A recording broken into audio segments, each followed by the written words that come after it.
sorrows, Lamb of God, by his own betrayed.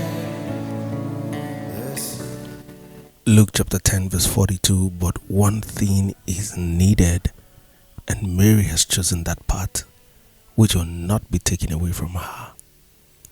You know, it's amazing that there's a love that Jesus wants us to remember. And that love, Jesus said, wherever the gospel is preached, that Mary will be remembered. Now, not Peter, not Paul, not any of these guys, but Mary. And it's sort of strange because she didn't preach. She didn't perform miracles. I mean, she didn't even build a church. What did she do that was so important to Jesus? It was very simple. She loved him. And she loved him personally. She loved him in a way that revealed his worth.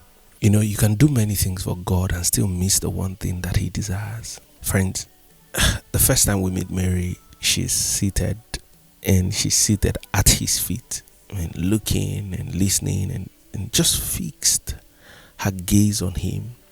And she did this in the midst of a lot of movement, because that room was full of movement. Martha was trying to, cook a storm and just get things ready. And Mary chose stillness, because the essential Christian message is not behaving, it's beholding. And this is where many believers struggle. We have mastered doing and serving and building, but we have neglected looking at him. You know, what you behold will eventually shape what you become. If you lose your gaze, you most likely lose your way.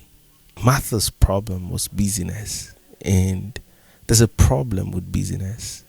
Martha was not wrong. She was just distracted, and she was working for Jesus but not with Jesus.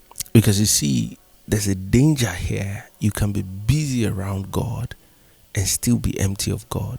And so you find that activity can become a mask, a covering for a soul that has lost its center. Because friends, it's so easy to cheat on God with the things that he's giving you. So busyness is not having much to do. No, it is replacing him at the center of your heart. And Jesus said Mary chose something that cannot be taken away. And that means there are many things that can be taken away. Jobs can be taken, platforms can be taken, opportunities can be taken. But this, Jesus said, cannot. Because it's not external, it's centered on a union. Mary gets to a point where life doesn't even make sense. Lazarus died, and Martha comes to Jesus with explanations, and Mary came with posture. She just fell at his feet. No arguments, no debates, because words can explain, but only worship can touch him. And Mary teaches us something really powerful, that you can love him even when you don't understand him. Understanding is not the highest form of faith.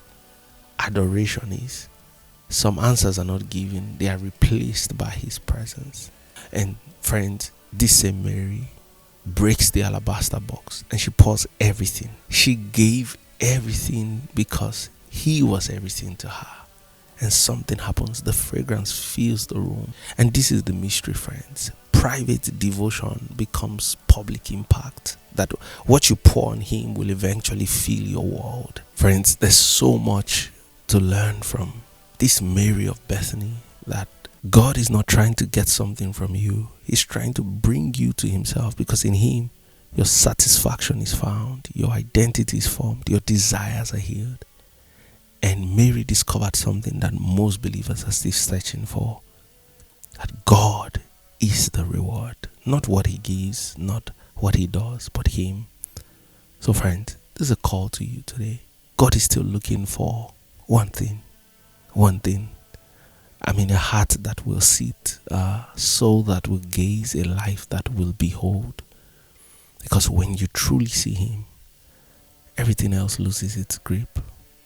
Friends, I hope that you would love him in such a way that you would be able to sit in a way that you'll never miss him. Have a blessed day, friend.